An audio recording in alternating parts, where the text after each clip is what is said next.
오늘 본문 21장과 22장은 바벨론의 침공으로 위기에 몰린 유다에 대한 이야기를 하고 있습니다.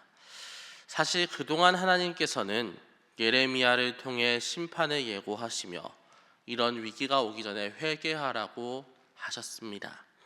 하지만 우매한 유다는 교만한 마음으로 하나님 말씀을 계속 그냥 흘려버렸습니다. 그리고 이제 바벨론이 예루살렘 성문 앞까지 왔습니다. 유다 왕 시드기야는 어떻게 했을까요? 본문 21장 2절의 말씀입니다. 우리 2절의 말씀을 함께 읽겠습니다. 바벨론의 느부갓네살 왕이 우리를 치니 청컨대 너는 우리를 위하여 여호와께 간구하라. 여호와께서 혹시 그의 모든 이적으로 우리를 도와 행하시면 그가 우리를 떠나리라 하니. 아멘. 바벨론 왕 느부갓네살은 시드기야 제위 9년인 주전 588년 1월 예루살렘에 쳐들어와서 성을 포위했습니다.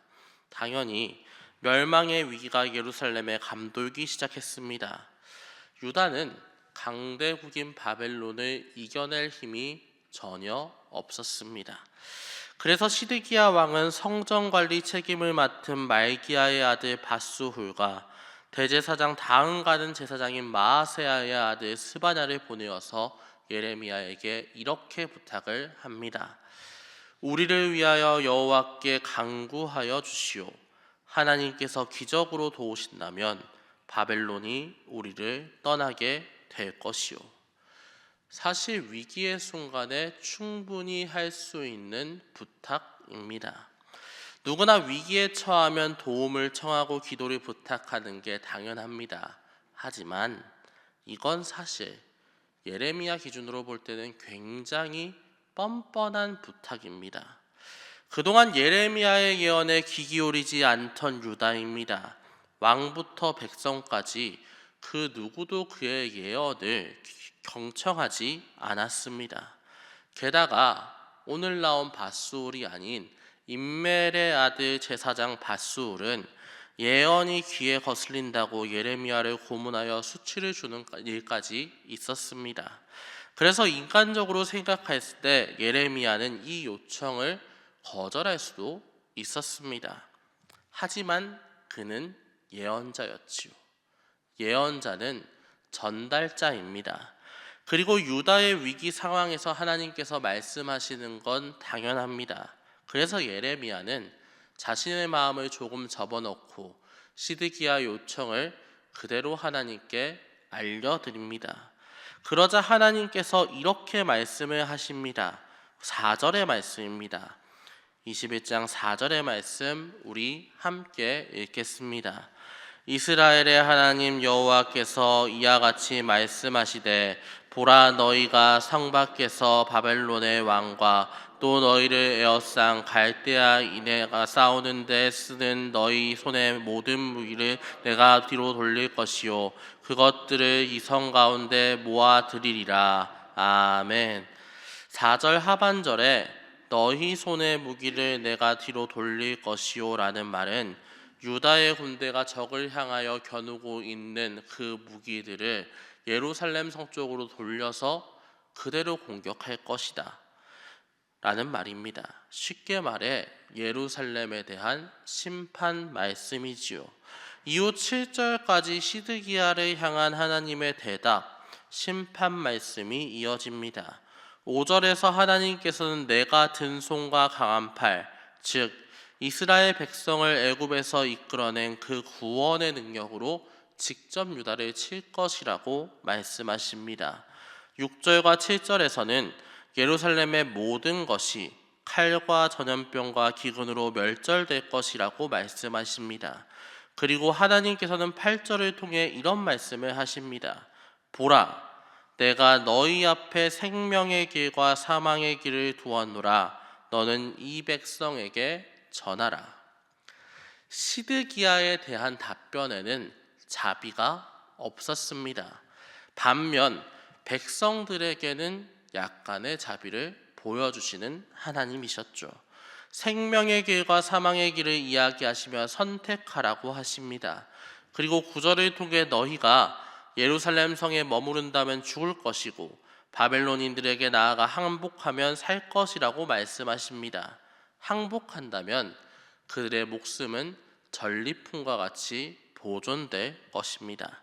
그리고 10절을 통해 하나님께서는 이 심판의 주체를 확실하게 알리십니다. 우리 10절을 함께 읽어보겠습니다. 10절 말씀 함께 읽겠습니다. 여호와의 말씀이니라 내가 나의 얼굴을 이 성읍으로 향함은 복을 내리기 위함이 아니요 화를 내리기 위함이라. 이 성읍이 바벨론 왕의 손에 넘김이 될 것이요 그는 그것을 불사르리라. 아멘. 나의 얼굴을 향한다라는 말은 우리가 잘 아는 민수기 6장의 축복의 말씀을 떠올리게 합니다. 여호와는 그 얼굴을 내게로 드사 은혜 베푸시기를 원한다. 이 말씀을 생각을 해보면 성경에서 하나님께서 얼굴을 드시는 것은 종종 복을 베푸시기 위함이라는 것을 우리는 생각하게 됩니다. 하지만 하나님께서 이번에 얼굴을 드시는 이유는 화를 내리기 위함이라 하시고 있습니다. 그리고 그 실행자는 이 성읍을 차지하고 불사를 바벨론 왕이 되겠지요. 하나님께서는 왜 이렇게까지 본인이 직접 심판하신다는 것을 강조하고 있습니까? 그건 유다가 착각을 하고 있기 때문입니다. 오늘 시드기야 왕만 봐도 역시나 그렇지요. 그는 강대국 바벨론으로 인해 이 전쟁이 일어났다고 생각을 합니다. 그렇기에 하나님께서 이를 막아주셔야 한다, 그게 당연하다라고 생각을 하고 있지요. 하지만 오늘 예루살렘을 치는 주체는 바벨론이 아니라 하나님입니다. 바벨론이 이스라엘을 친 게 아니라 하나님께서 치시고 있는 겁니다. 유다가 영적으로 조금이라도 깨어 있다면 바벨론이 침공한 이때 하나님께 구해주시라고 기도를 요청하는 게 아니라 왕부터 백성들까지 모두가 무릎을 꿇고 나와서 회개를 해야 함이 마땅합니다. 자신들의 과거죄를 회개하면서 눈물로 나아가야 한다는 얘기입니다. 그동안 예레미야를 통해 말씀하신 심판 예언을 귀 기울여 듣지 않았음을 회개해야 한다는 얘기지요. 그리고 이는 우리에게도 마찬가지로 적용이 됩니다. 우리도 내가 힘들고 어려울 때는 하나님께 요청하는 기도 잘하지만 진심으로 회개하는 기도는 잘 안 하는 게 사실 현실 아닙니까? 왜 그렇습니까? 완악하니까요. 나만 생각하니까요. 하나님의 마음보다는 내 마음이 훨씬 중요해서 그런 겁니다. 그렇다면 어떻게 해야 죄를 빨리 알아차리고 회개할 수 있습니까? 역지사지 해봐야 합니다. 하나님의 마음을 내 마음과 같이 여기고 그 마음을 헤아리려고 노력하며 신앙생활을 할 때 우리는 죄를 짓더라도 순간순간 회개하면서 하나님과 동행할 수 있을 겁니다. 그러므로 첫 번째 기도 제목은 하나님 마음을 헤아리기 위해 노력하는 신앙인 되게 하소서입니다. 하나님 마음을 헤아리기 위해 노력하는 신앙인 되게 하소서입니다. 하나님 마음을 헤아리기 위해 노력하는 신앙인 되게 하소서입니다. 우리 다 적으셨으면 다음 본문 21장 11절과 12절을 읽겠습니다. 11절과 12절. 네, 우리 함께 읽겠습니다. 유다 왕의 집에 대한 여호와의 말을 들으라. 여호와께서 이와 같이 말씀하시니라. 다윗의 집이여, 너는 아침마다 정의롭게 판결하여 탈취당한 자를 압박자의 손에 건지라. 그리하지 아니하면 너희의 악행 때문에 내 분노가 불같이 일어나서 사르리니 능히 끌 자가 없으리라. 아멘. 21장 11절부터 22장 마지막까지 유다의 왕가에 대한 심판의 말씀이 이어집니다. 유다 왕가 전체에 대한 말씀, 요시아의 아들 살룸이라 불리는 여호아스, 여호야김, 그리고 그의 아들 여호야긴에 대한 심판 말씀이 이어지죠. 참고로 이 왕들은 시드기야 왕 이전의 왕들입니다. 이전 왕들에 대해서 말씀하시는 이유는 앞선 시드기야의 행동을 생각해보면 알 수가 있습니다. 시드기야는 자신과 유다의 잘못을 몰랐습니다. 심판이 다가온 상황에서도 죄를 뉘우치지 못했고 그저 하나님께서 구해주셔야 한다라고 생각했지요. 그래서 하나님께서는 과거 왕부터 시드기야까지 유다가 저지른 잘못에 대해서 알려주시기 위해 이렇게 길게 심판에 대한 말씀을 하고 계신 겁니다. 그러므로 21장 11절부터 22장 마지막 말씀은 바벨론을 통한 심판의 이유를 정확히 알려주는 말씀이라고 할 수 있습니다. 당장 12절부터 유다 왕의 역할에 대한 말씀이 이렇게 나옵니다. 너는 아침마다 정의롭게 판결하여 탈취당한 자를 압박자의 손에서 건지라 라고요. 시편 101편의 말씀에 따르면 아침은 야훼께서 악인을 심판하는 시간입니다. 이어서 탈취당하다로 쓰인 히브리어 동사는 힘에 잡아 찢기다, 빼앗기다 라는 뜻을 가지고 있습니다. 쉽게 말해 왕은 하나님과 같이 정의롭게 억울하게 수탈당하고 힘에 억눌린 자들을 정의롭게 구해줘야 한다라는 얘기입니다. 그런데 유다 왕들은 그렇게 했습니까? 그러지 않았습니다. 왜 그러지 않았습니까? 이유는 13절에 이렇게 나옵니다. 골짜기야 평원바위의 주민아 보라, 너희가 말하기를 누가 내려와서 우리를 치리요, 누가 우리의 거처에 들어오리요 하거니와. 아멘. 골짜기야 평원바위의 주민아 라는 말은 여기서 주민은 여성 명사입니다. 그리고 예레미야서는 예루살렘을 주로 여성 단수 명사로 다루는 경우가 많았지요. 그러므로 주민이라는 말은 예루살렘 전체를 일컫는 말입니다. 다음으로 예루살렘 왕궁은 골짜기 위 평원 반석에 있었습니다. 이러한 지리적 조건과 방어시설 덕분에 유대 왕들은 항상 자신들이 안전하다라고 생각을 했습니다. 그 누가 이 천혜의 요새를 침공할 수 있겠느냐 생각했지요. 그리고 그 안정감은 권력자의 악행으로 이어졌습니다. 백성을 수탈하고 죄를 저질러도 회개하지 않는 그런 상황이 만들어졌다는 얘기입니다. 하지만 하나님께서는 이러한 모습을 보고 말씀하십니다. 13장 하반절입니다. 나는 내 대적이라. 나는 내 대적이라.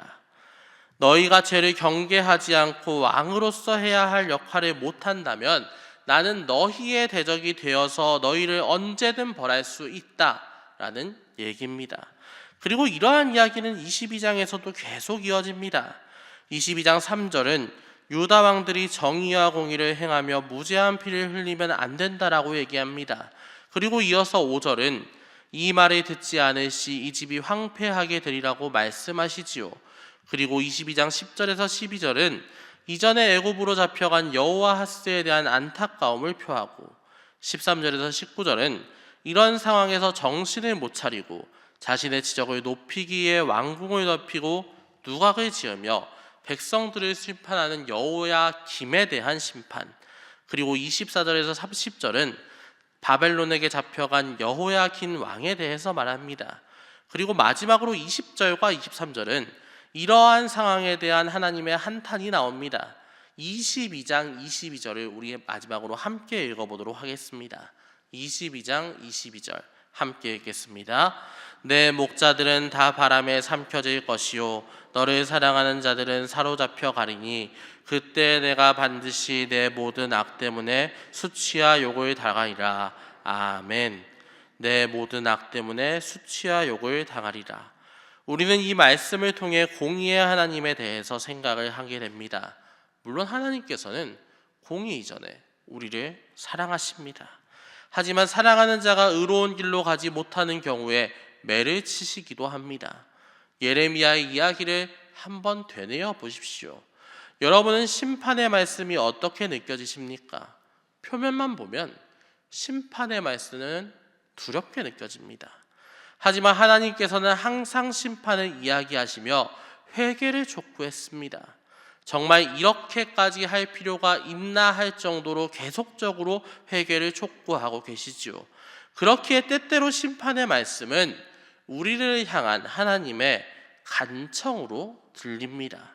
하지만 그럼에도 불구하고 죄악이 그게 이르렀을 때 하나님께서도 단호하게 심판하실 수밖에 없다라고 오늘 말씀은 말하고 있습니다. 왜 그렇습니까?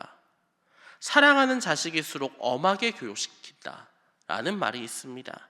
사랑하기 때문에 엇나가지 않게 해야 하며 바르게 자라게 하기 위해 엄하게 훈육을 해야 한다는 얘기죠. 그리고 하나님께서도 역시나 마찬가지입니다. 죄를 더 이상 돌이킬 수 없을 때는 단호하게 매를 들어서 정신 차려게 해야 한다는 법입니다. 아니면 이후의 소망, 미래의 소망조차 사라져버리기 때문입니다. 그러기에 두 번째 기도 제목, 마지막 기도 제목은 공의의 하나님 앞에서 먼저 회개하는 그리스도인 되게 하소서입니다. 공의의 하나님 앞에서 먼저 회개하는 그리스도인 되게 하소서. 공의의 하나님 앞에서 먼저 회개하는 그리스도인 되게 하소서입니다. 오늘의 두 가지 기도 제목, 하나님 마음을 헤아리기 위해 노력하는 신앙인 되게 하소서, 공의의 하나님 앞에서 먼저 회개하는 그리스도인 되게 하소서. 이 기도 제목으로 기도하시고 나라와 민족, 개인과 가정, 그리고 교회를 위해, 특별히 주일 예배와 주일을 준비하는 모든 손길을 위해서 기도해 주시기 바랍니다. 우리 이 시간 함께 기도하겠습니다. 주여 믿습니다. 주여 믿습니다. 주여 믿습니다.